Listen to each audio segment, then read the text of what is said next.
కూటమి ప్రభుత్వం వచ్చిన తర్వాత టీడీపీ నాయకుల ఆగడాలు రోజురోజుకీ పెచ్చుమీరిపోతున్నాయట. తామేమి చేసినా చెల్లుబాటు అవుతుందనే అహంకారంతో ఇష్టారాజ్యంగా రెచ్చిపోతున్నారట.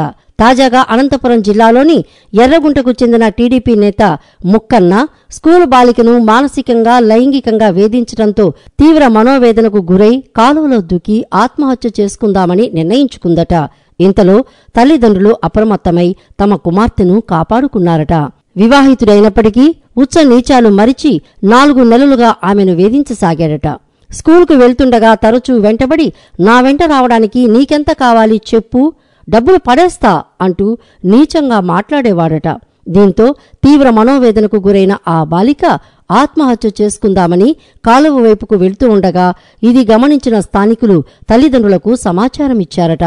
4 నెలల నుంచి అతను వేధిస్తున్నాడని, స్కూలు ఎక్కడ మాన్పిస్తారో అన్న భయంతో చెప్పలేకపోయానని, ఇప్పుడు అతని మాటలతో చచ్చిపోదామనుకున్నానని కన్నీరు పెట్టుకుందట. జరిగిందంతా తెలుసుకున్న తల్లిదండ్రులు ఆ టీడీపీ నేతను పట్టుకుని చితకబాదారట. అనంతరం గ్రామస్తులు ఆ టీడీపీ నేతను ఊళ్ళోకి తీసుకువచ్చి చెట్టుకు కట్టేసి కొట్టి పోలీసులకు అప్పగించారట. ఇలా ప్రతి గ్రామంలో స్పందిస్తే ఆడపిల్లలకు రక్షణ కలుగుతుంది.